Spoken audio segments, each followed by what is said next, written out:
Very good evening to one and all present here. Very good evening, ma'am. Thank you for introduction. Yes. So can you able to see the screen, sir? It's loading, still not that. Yeah, now we can see it.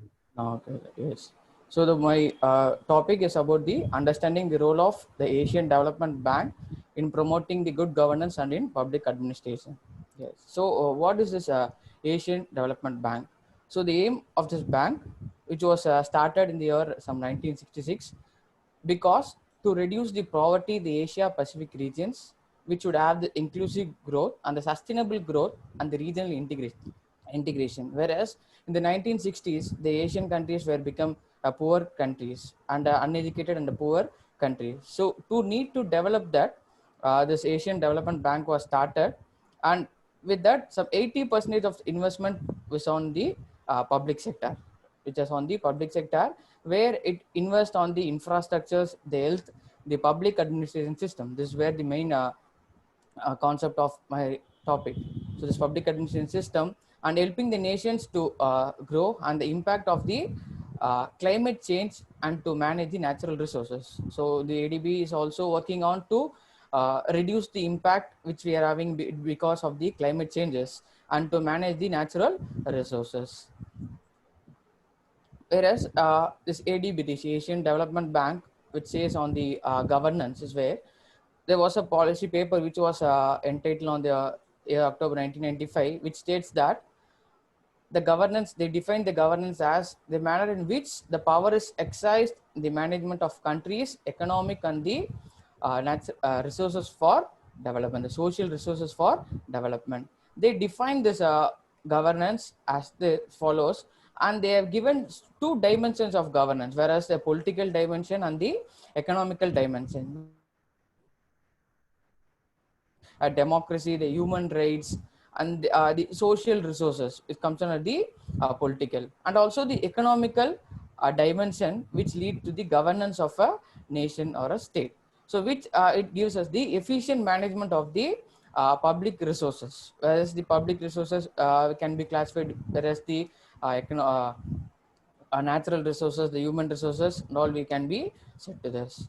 So they have some four uh, main elements of this good governance. The ADB has identified some four basic elements for the good governance. For the first one will be the accountability. The accountability is where right, this public officials should be answerable for the government behavior and responsive to the thing. So they should be responsible and their to the authorities which they have there. And so this accountability of public sector institutions is facilitated by the evaluation of their economic performance. Based on their economic performance which they are doing, their accountability has been uh, evaluated, and this accountability of this ADB has suggested some of the measures in maintaining this public management, this public sector managements and the public enterprise managements, and the reforms in the public sector's management has been implemented because of this accountability. As you know, this India, this civil service reforms, even though it was from the British era, it was refined after this Administrative Reforms Commission. So this ARCs and all work under this accountability. So this is where this ADB focuses on the accountability, which is an important factor of the governance. So as well as the democratic countries, where this accountability is an important factor, which will be leads to the good governance. So the next element of the governance is where the participation. The participation is where the ADB defines is the government structures should be flexible enough to offer the beneficiaries and also the others affect the opportunity to improve the design and implementation of the public programs and projects. This is where the key concept of decentralization takes place. The flexibility in changing the structures of the governance is where the decentralization takes place. The multi-level planning has been started, as because of that the local self-government has also started, whereas this is an important factor when regarding to the uh, governance, whereas this decentralization helps a lot in the development of the governance, where the burden has been shared to the burden, the power, the authority has been shared to the all the levels of government, whereas it has not been entitled to the single power, which has been a demerit of a centralization.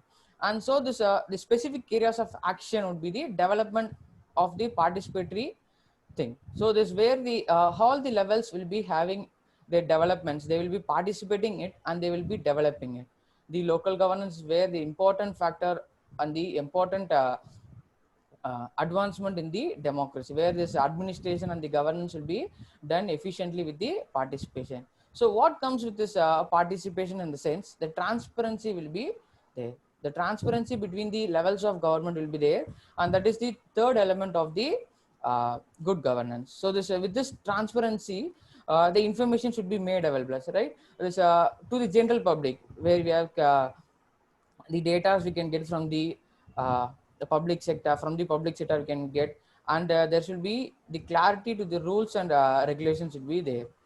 So this transparency also plays an important role in the good governance, whereas this we can get this timely information from the economic and the economic development making by the private sector, which will also be served to the corruption. Clear? With this transparency, even this private sector involves that sometimes lead to the corruption. So with that, to inherit that, we need some predictability, which that is the fourth element of the governance. That is what the legal framework, whereas the laws and policies should be made in order to regularly regulate them, in order to regulate the society in both the sectors, where the private, the public, and the private public or the public private private sectors which they have been taken. So this predictability is also an important way in which the legal framework should be made to govern them.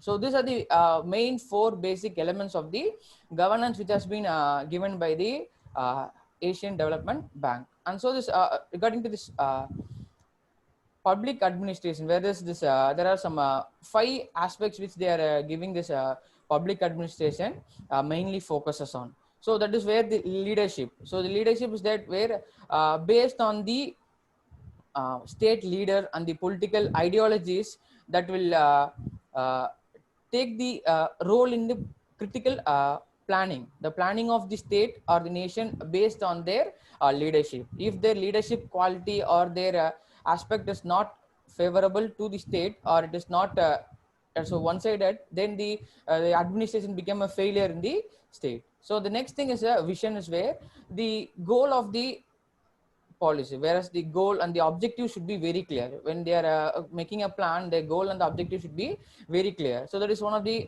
important factor in the public administration. And the selectivity is where the selection of goals, and it is also which is needed for the people. We have some so much of goals and objectives, whereas we should be focusing only on the importance, the urgent or needed importance we should be focusing on. That is where the selectivity is there. And the sensitivity is also right. Every state is having their own political and their cultural context, which they differs. So based on the sensitivity of the place, the administration should be carried out, which that will be always leaded to the uh, a good governance. Whereas the fifth point is the stamina, is where the sustainability of the development. The sustainable development is where the stamina of is said to be. Yeah, the public administration is said to be needed to be a sustainable growth. Whereas in a hurry situation, if it's not done that, then it will be a failure of administration. So these are the factors which this ADB is implementing, is insisting on the governance and the public administration. And regarding the stamina, this sustainability, this ADB has a thing called a strategy 2030. So according to the strategy 2030, where they said that before the year of 2030, it will eradicate the poverty and expand this vision to achieve a prosperous, inclusive, resilient, and sustainable Asia and the Pacific regions. So this is where this I think that is ADB is much more involved in the governance and public administration. So with this, I'll stop my lecture. Thank you, ma'am. Thank you.